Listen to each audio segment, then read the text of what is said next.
I'd like to talk a little bit, frame the remarks a little bit around what our theme has been for this conference again. It is about success by design. We need to be thinking and thoughtful in the work that we're doing, and of course I'm going to start that by looking at what is our vision.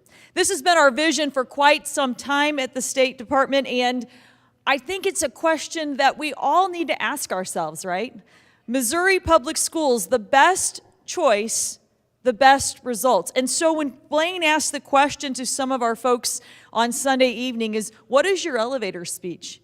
There may come a time when you have to be able to answer that question. Why would a parent choose my school? Why would a student choose my school? You guys, we have so many answers, right? So many great answers of why Missouri Public Schools are the best choice for our children and for our parents. And so be thinking about that. What are some of the great things that we have to continue to celebrate across this state and help other people see our story as well? Our mission, we haven't strayed from the mission. Superior preparation for every child, and every's been capitalized for as long as I can remember at the department because it is each and every child that we will continue to focus on throughout our work. Charlie Shields, President Shields referenced our goals yesterday. We think these are still the right goals to focus on. We've spent a lot of time over the last year in our regional meetings where many of you attended and gave us feedback and said, yeah, we think these are probably the right goals. We do need to pay attention to college and career readiness. We do need to pay attention to early learning opportunities. We do need to pay attention to our teachers in the classroom and our leaders, and then our efficiencies as well. But I do want to tell you that we also heard from you that possibly the top 10 idea was not resonating exactly for a number of reasons. One, the metrics have shifted dramatically since the induction of that plan. And two, you were very focused on making sure that we're paying attention to the child right in front of you. That every child has the opportunity to learn, each and every child. Not so much how do we compare to Massachusetts, although I will tell you that it is really still going to be important to me that we do have those metrics and look at that. But let's change the driver of what we're doing and think about every single child in front of us. And so we're going to keep with these goals and the concept, but what we're really trying to focus on now is as Charlie said yesterday, those other three are supporting that number one goal that we continue to hear more and more about, is that all Missouri children will graduate college and career ready. And so we're going to use building blocks, thinking about how do we do this in our building blocks to make sure that every Missouri child graduates ready for success. The first building block, access, opportunity, and equity. Access to opportunity. And think about that. Access to the early learning opportunities that you just heard Jeremy Anderson talking about is so prevalent. We know that giving our kids a proper start is key to making sure they have a proper finish. Access and opportunity to broadband and learning opportunities in our rural areas, which you heard us talk about yesterday with Education Superhighway and the Connect and Learn initiative. Access to a great teacher in every classroom. We can't lose sight of the importance of that. We heard that from our speaker yesterday. The number one factor in making sure that our children are successful is to make sure that we have a great teacher in every classroom. That's not a simple challenge to solve, right? Because we know that some of our kids who need the best teachers the most, it's hardest to find them for certain areas in geography and certain content areas. We know this. You heard Jeremy's stats on the national scene. So I'm not saying it's going to be an easy task, but it is something that we must stay very committed to, and we're going to. Teachers and leaders, we'll talk about that as well, and then efficiencies and effectiveness. So I want to talk a little bit about the equity piece, though, because when you heard us talk about all meaning all, does all mean all, and we start using the word equity, we make people a little nervous, because a lot of people start thinking about funding, right? We start thinking about money. And when I was teaching 20 years ago, someone tried to explain to me, equity is really like in your classroom, Johnny hurt himself, Johnny needs a Band-Aid. You don't need to give everybody in the class a Band-Aid because Johnny needs a Band-Aid. That just makes sense to us, right? But it's helping us find what does this child need to be successful, and how do we make sure that they have access to what it is that this child needs in order to be successful? So I want to share with you Three things that I learned from you this year. And I should probably precede those remarks by thanking you for so many great opportunities to come into your schools, to visit with your communities, to learn more about what we're doing across this great state. And I learned, I'm going to share with you just three experiences, although I could stand here all day with many examples, but I'm going to start with three. The first is, some of you may remember that we recognized the now late Shannon Ennis as a pioneer last year. Shannon could not make it to the recognition because of his health at that time. And it was actually Representative Cookson that said, hey, maybe could you come down and bring it to him? And I was fortunate, I had no idea what to exactly say to that, but I was fortunate enough to have two state board members who said, let's go. So we traveled to Eminence and really not knowing what to expect, our little, whatever that is, medal and plaque in hand, video in hand, not knowing what we would expect when we walked into Eminence. The high school was full. The high school gymnasium was full of people who came out to celebrate their trusted superintendent. And the two things I learned about, this is where the equity piece comes into play here. The two things I learned from that day was, one, there was a speaker who shared his reflections of how Shannon made a difference in his life. And he said, it's pretty much this simple. I couldn't get to school. And Shannon changed the bus route. I either had to walk several miles, I don't remember now exactly the amount that he and his sister were going to have to walk, and he couldn't make it to school, so Shannon made the decision that he was going to change the bus route so that he could pick him up. Now, just think about that one simple decision. As you as superintendents, you as school leaders have to think about, he had two choices. He could say, that's the family's issue, or he could change the bus route, which probably costs more and different things. But to get to school, he knew he needed to do that. Now, guess what? I think he might have made the right choice there because that guy was his doctor. That guy grew up to be his doctor in his little small town in Eminence, and he made a good choice of saying, we're going to make sure he gets to school. I remember that well. I also remember, and I have to share with you that as I was leaving, or actually in his remarks, he was telling us about the same gentleman, the little science experiments that he was creating in the chemistry lab that I had to pretend that I wasn't really hearing. But what he was saying, when I walked out, somebody stopped me and said, that guy was so bored in school. We've got to figure out how to make sure that we're reaching kids when they need the kinds of rigor that they need and how we can make sure that we're serving them because they're so brilliant. Guess who else I met at Eminence that night? An astronaut. I mean, I'm sure those of you who are around that region know that he's kind of a claim to fame there. I've never met an astronaut before, but they're real. NASA astronauts from Missouri. And my story for that is there are geniuses in every pocket of the state. They were using terms like down in the holler. There are geniuses everywhere in the state, and our job in equity is making sure we can find them and equip them with the resources in order to be successful. The second thing I learned, Maynard mentioned this to our superintendents yesterday, the new superintendent. You guys have such influence in your communities. The role of the superintendent in our state is absolutely essential in joining and connecting communities, and you have the influence. I heard story after story that night of the impact in that community from one of our former pioneers. Here's the next story I want to share with you on equity and what this means to me. I learned this from the mental health champion banquet this year. Sort of like our Pioneer Banquet, they go out and they find people they want to recognize. This is Kathy Enfield. Kathy has a great story of how she advocates for for people with special needs. And I want to share with you Kathy's thoughts. I'd like to thank everyone who's been here for me. Over the years, my parents that want to be me an institution all my life. Now, Kathy gave a very beautiful speech that night. And were you all just trying to make sure you could grasp it, right? I found myself leaning forward in the seat because I wanted to hear it, like that was going to make me hear it better. But I wanted to grasp exactly what Kathy had to say with us because her story was so powerful. And then this happened. Thanks to technology, I have another voice.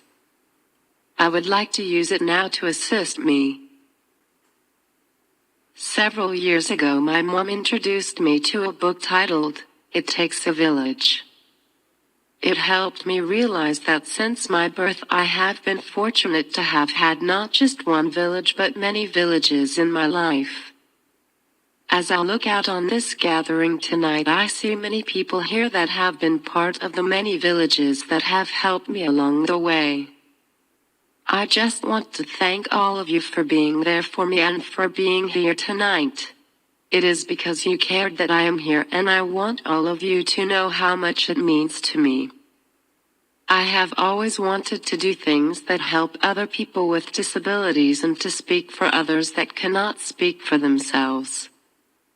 The support I have received has enabled me to be part of other villages that have helped me achieve those goals, and to support other people the way that you have supported me. Is that equity? I was doing the same thing, Peter. I said, wow, we are the village. How do we make sure we equip people like Kathy with the tools? All of that trapped within our students. And it takes a tool, and we have them now. We were just talking earlier about the potential for 3D organ transplants in the near future. What do our children need, and how do we work together to make sure every child gets to tell their story and be as productive as they can be? It was very fascinating to be able to participate in that event. Mark, thank you for including us. The third example I want to give involves a number of you, and I'm going to have to give a little bit of the history on this because if you're in the St. Louis region, you don't need the history on it, but I think it's powerful for all of us.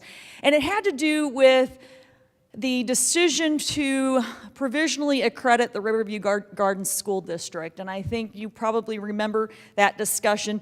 The numbers are the numbers, and the APR came in, so the decision was there of what the recommendation that we were going to make at the Department of Elementary and Secondary Education for their improved performance. But as you know, with the transfer law, the way it was written, that the minute that the State Board of Education classifies the district as no longer unaccredited, the transfer law obligation stops, right? And so hearing everything that we heard about yesterday, or just knowing everything that we heard about yesterday from our speaker who talked about the impact of mobility on our children, we all came together and said, we can't just do that in the middle of the school year, right?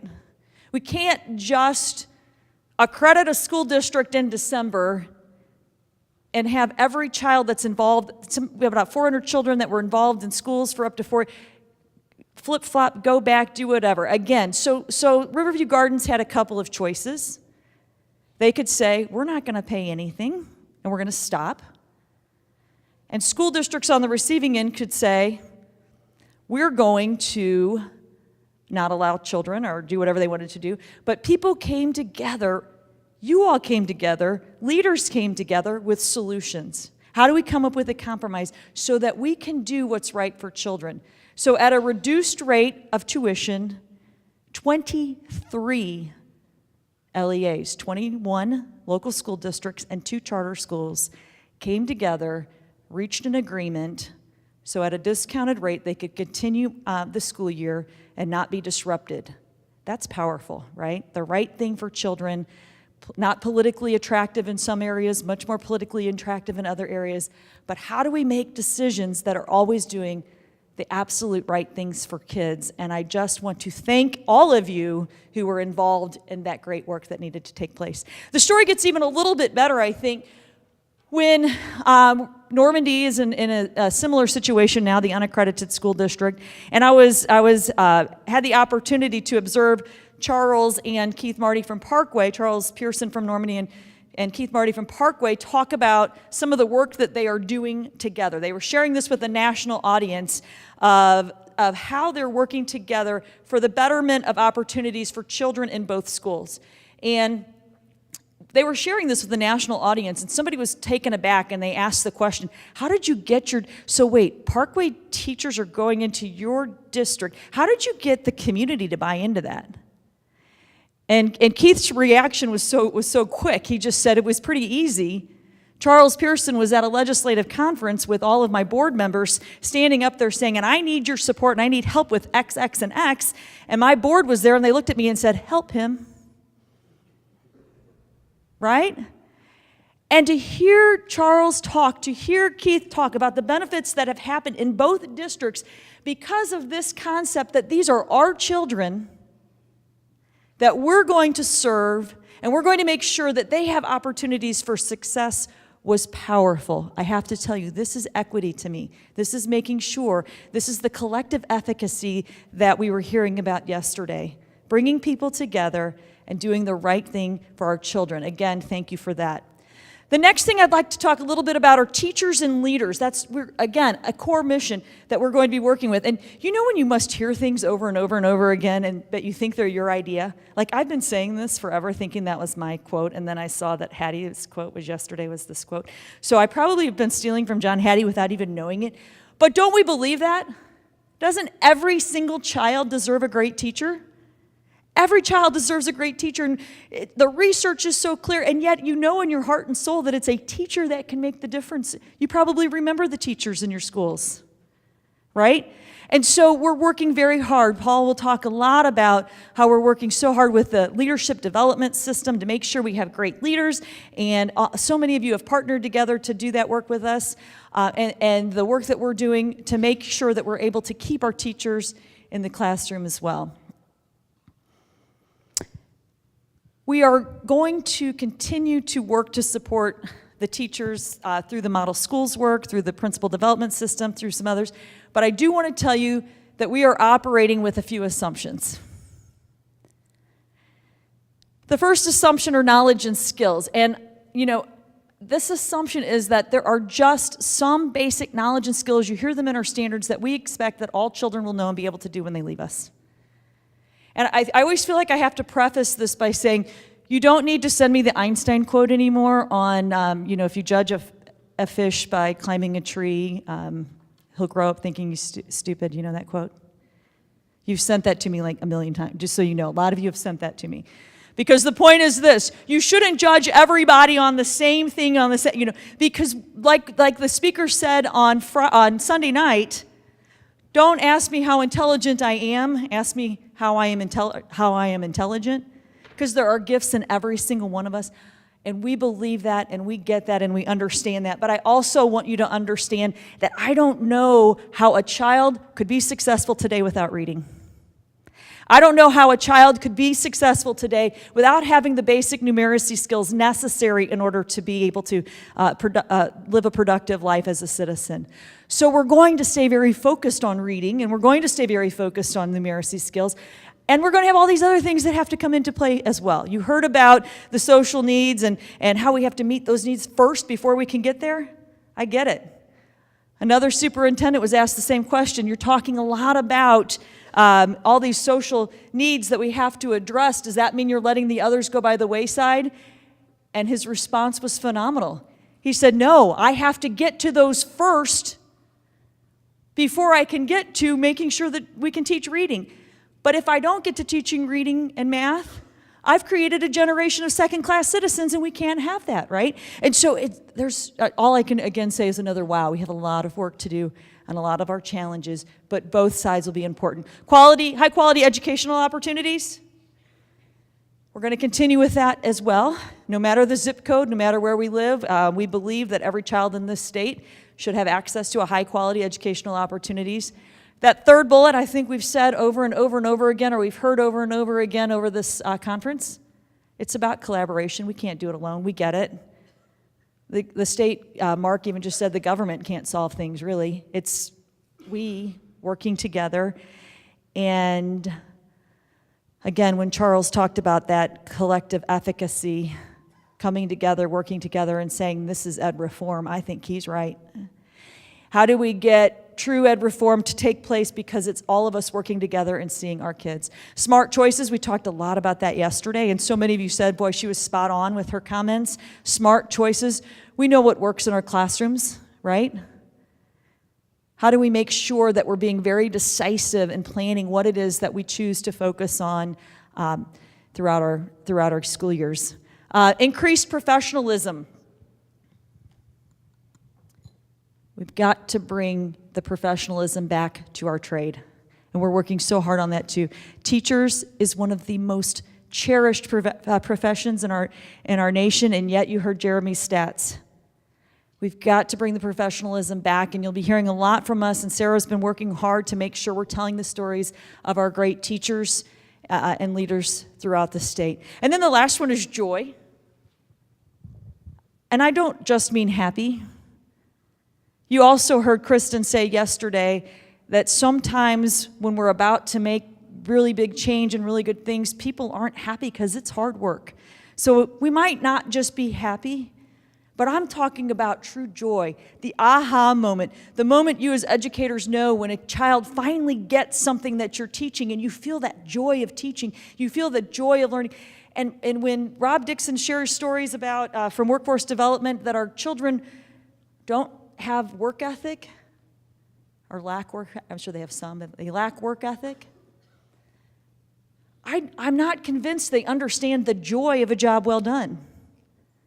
We've got to help bring the joy back into the classroom, the joy back into teaching, and the joy into learning for the sake of curiosity and learning and solving problems together. And so we're going to stay very focused on our goals that you saw, reframed, working with these assumptions. Now, here's the question. Can we do it? Can we as a state really make sure that every child graduates college and career ready? I got to tell you, there are a lot of people who doubt that. But I don't. I think we can do it, and I'm going to show you a little clip of things that we've seen in your schools this year, a little video clip, as to why I think we can do it. And while I'm showing this video, I want you to do two things. I want you to listen to some of the language that's being used, and I want you to look at the faces of our children. It's just so exciting to come in and see you all engaged, learning from each other.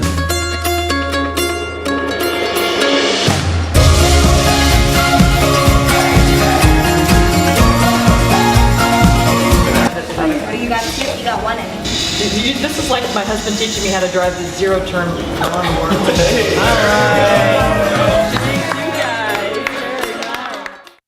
This is a program that's very involved with 14 different high schools. They serve many different industries. They bring junior and senior high school students, teach them about the real world, things that they might do with their life. We give them projects from the floor where they actually solve our real-world problems working alongside of our employees. The things that the students are learning in this classroom are things that a textbook can't capture. The accountability, reliability, the importance of teamwork. All Things Independence is the classroom for business teacher Sherry Wheaton. She says from research to development, every step of the way, students are engaged in a way she has never seen before. I think having a real-life project to work on, I've noticed that the kids are just so much more excited. Those real-world experiences, hands-on learning, and networking are giving ISD students an advantage as they prepare for college and careers. The idea of the eco columns came through this awesome field trip that we took to a local Nixa place called Show Me Hydroponics. So we brought up the idea of creating an ecosystem, having to make some sort of model for it. And so they started to kind of brainstorm how we can make it happen in our classroom. And they made designs, they made blueprints, they kind of proposed their idea to us.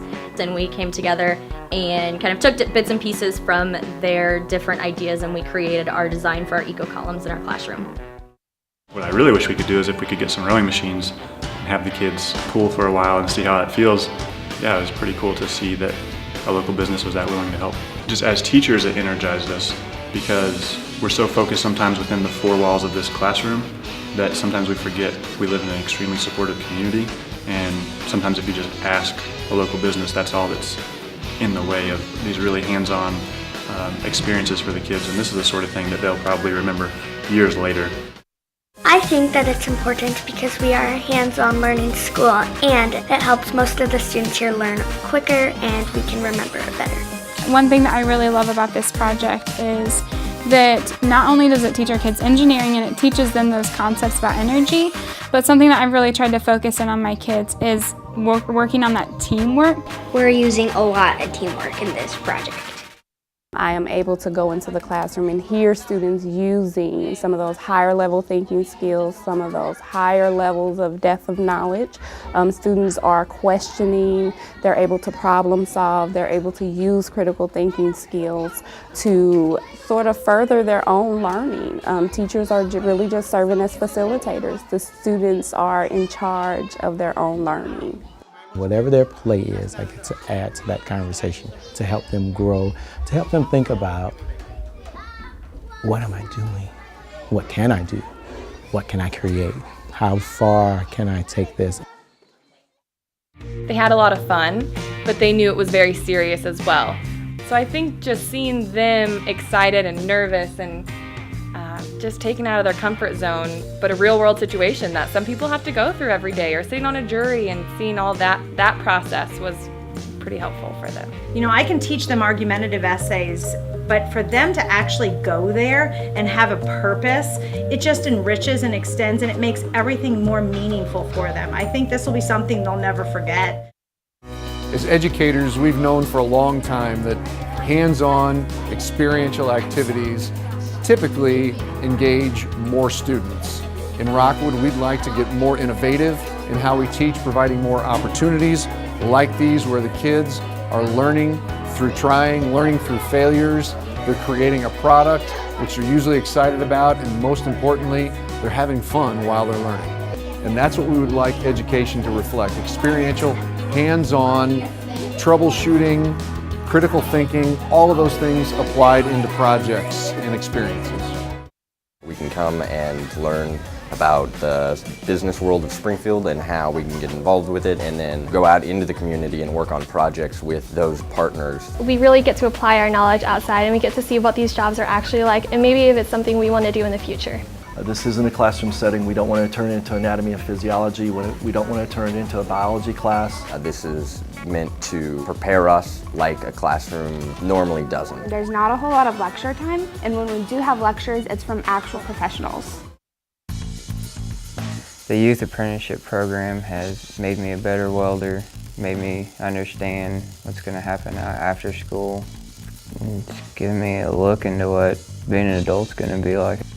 It gives me an opportunity to be in the workforce, be more skilled. The youth apprenticeship program gives me a working experience. The pay is pretty nice. Biggest benefit is learning.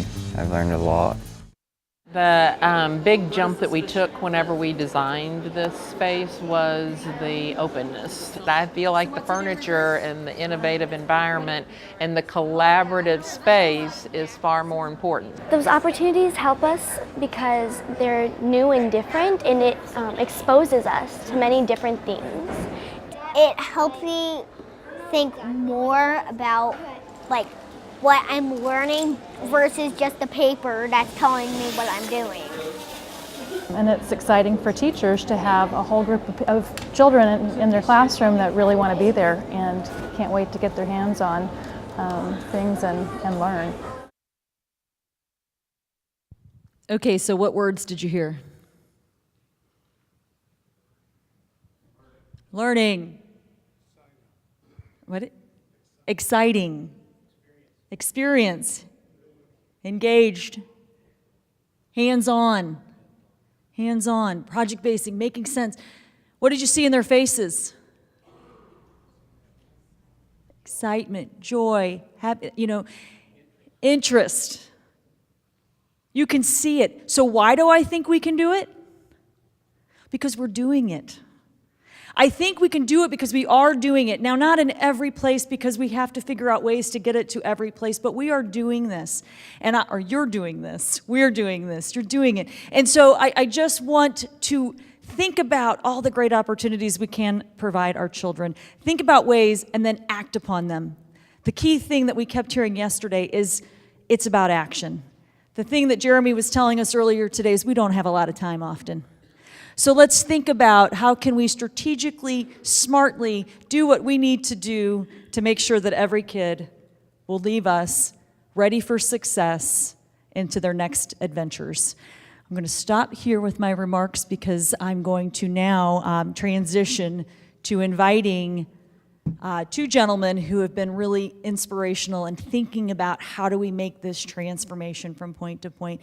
And that is our board members who their terms have been expired, you knew that, and they were replaced yesterday. So I'm going to invite Maynard Wallace and Peter Hershen to come to the stage to share some parting remarks with you who they served for quite some time.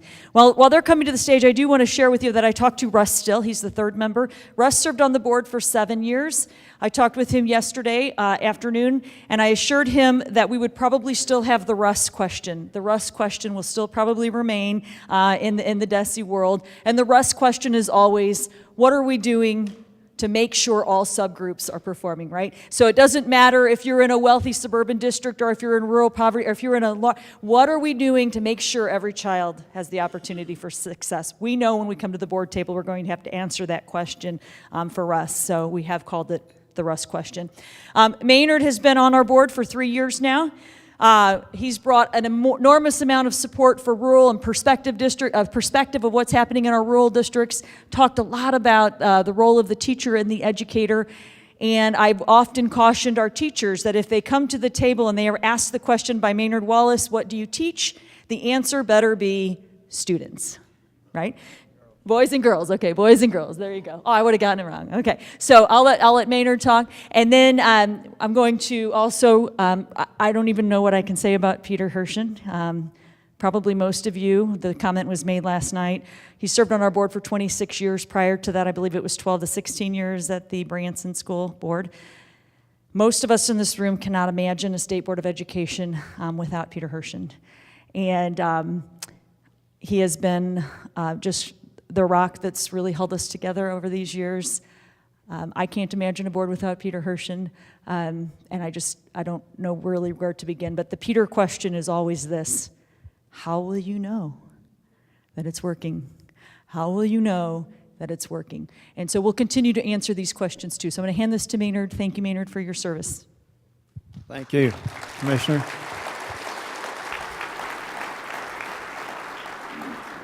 Commissioner told me last night I was going to get a chance to speak, and since then I've been thinking of my things I was going to say. And as the meeting went on this morning, my talk got shorter and shorter, so you're going to be thankful for that. You know, I spent 8 years in the Missouri legislature and had a lot of time to talk to people, and I always had some funny story to tell to start, and always tried to end that way. But I'm not going to do that this morning. Too long. I just want to say two things. Well, I'm going to say three things, and two of them are under the first one. I truly believe in public education. I truly believe that public education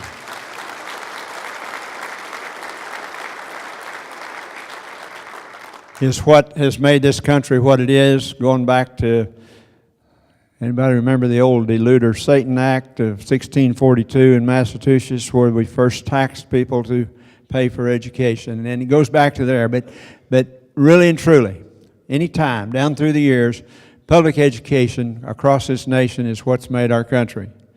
And sadly enough, we have people today, individuals today, that want to attack us, and I've seen it over and over and over, something to attack public education and the people that do it. And let's hope we weather that. Now, I spent a short time on a state board and didn't know what to expect exactly when I got there.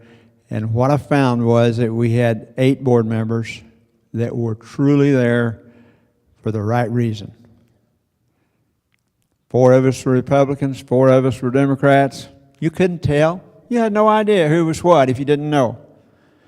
And every one of them was there simply because they wanted to serve and help our public schools achieve what we need to achieve. And I do so much appreciate each of you.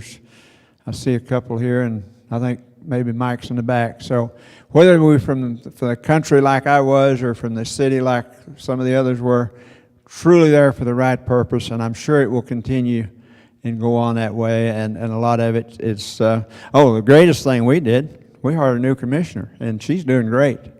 And so I'm pleased with that.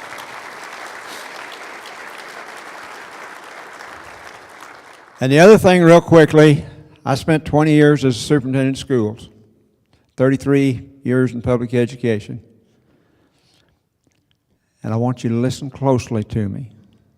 If you're a superintendent of schools, and most of you are, or you're an assistant or something, you have unquestionably the most important job in your community, whether it be a district that has 50 children in it or 24,000 or anywhere in between. Your job in that community is the most important job there, and this is kind of what the commissioner's been saying as well. Take it seriously, but you also have the most fun job in town. You know, getting to interact with boys and girls every day and do it. Get out and get in the classroom. Don't sit behind your desk and shuffle papers. You have to do that some because of DESE, you know. I used to gripe and complain every day about the damn paperwork I had to do. But still find times to intermingle with your teachers and with your kids. And thank you.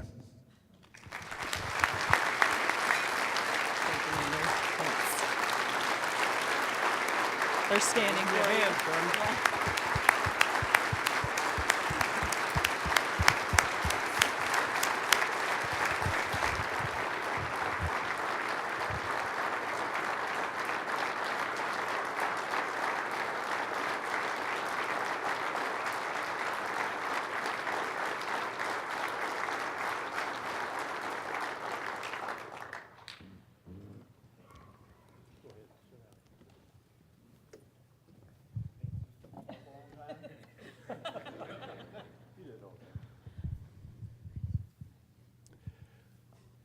Well, 26 years ago, Governor Ashcroft asked if I would serve a time on the State Board of Education. And I said yes.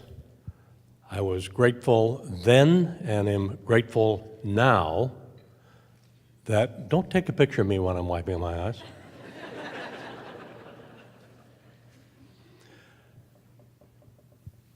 Because it gave to me the best opportunity I have ever had in my professional career, spanning some 60 years, to be of service, to change the lives of, I don't know how many, in 26 years, it's obviously 2+ full generations of students. A couple of million kids have come through public education in the time I've been here. And look at the difference you all have made. I didn't make the difference, certainly, because the difference took place in your district. The difference took place in your classrooms. 26 years ago, we didn't have a standard for reading. We didn't have a standard for math, what a student had to know and be able to do. That didn't exist. All that really mattered were how many books you had in the library. Literally, it was a count. And whether you had a school nurse and a few other things like that. The changes that have come about that you all have been a part of in 26 years have made a difference in millions of lives. The ability of our kids to read today when they graduate from high school. It's not good enough, but it is triple what it was 26 years ago. We measure by a higher bar today than we did then. We're doing better. We are a long, long way from having achieved the mark. I suspect over time we'll never get there because the mark keeps moving as it should. The standard keeps getting higher as it should. Your delivery on that standard keeps getting better and better over time. Just look at district performance. We are down in the state of Missouri to one unaccredited district today, and with a tremendous amount of hard work on the part of Normandy, teachers, administration, students, and families, in another year or so, Normandy will no longer be unaccredited. What a turnaround. Remarkable, remarkable. But what we do is really all about the future. It's about what's coming. We live in the history of the past. We certainly learn from that. We learn from our mistakes. We learn from what we have done right.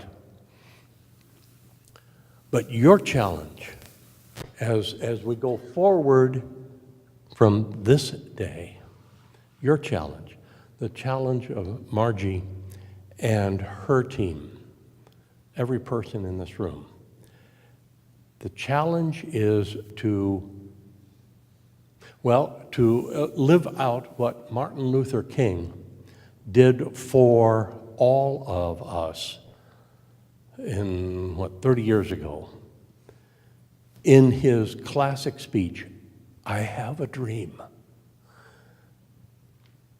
His dream was crystal clear.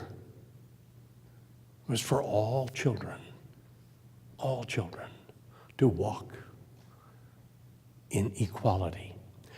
The dream that you've heard spoken time and time again in this room, and in rooms just like it, is that we can be the best. Not just good, not just better than we were, but we are on the road, that's my dream, that we are on the road as we sit here today to an education for our boys and our girls, our students, all of our kids, that tomorrow they will be the best that they can possibly be. Somebody said to me earlier today, well, I'm sorry to see you go. Well, I will tell you, Pete is sorry to see Pete go too. Hear that clearly.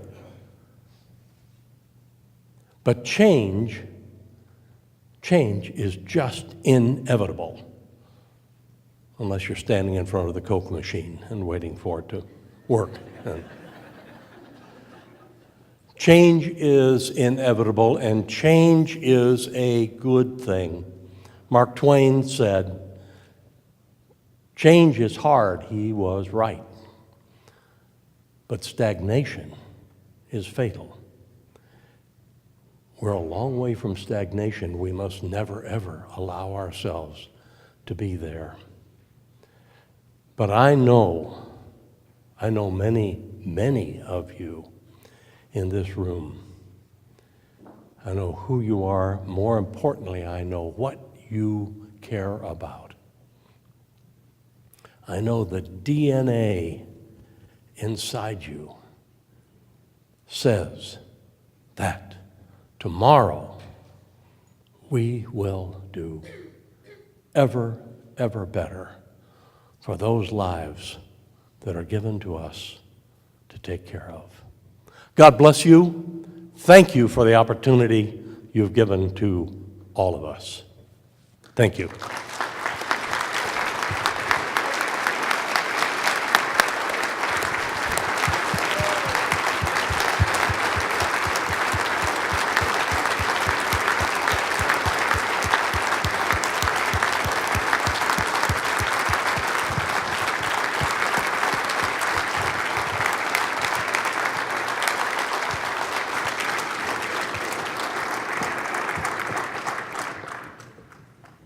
Thank you, Peter, Maynard, and Russ. I don't know if you could pull up my last slide, but if you can't, it's okay. We're going. This does conclude. I take Maynard's hint that we might have gone on a little long here this morning, but I just want. I really do. The next one. Sorry. I want to leave you with this real. That's not it. All right. It was brilliant. No, I'll read it to you just very quickly because I think it is so really important that we stay very focused on what it is that we're trying to do. We're not backing up on what do our kids need to know and how to do it, but we've heard you. The driver needs to be learning. The driver needs to be inspiring our children for success. That's what we want to see this year, and we certainly, as Peter and Maynard both talked about, change is inevitable, but we predict an exceptional school year for us for 17-18. Thank you for being here. Please know that we are here to support you, and we look forward to doing so as we move the state forward together. Thank you. Have a great school year.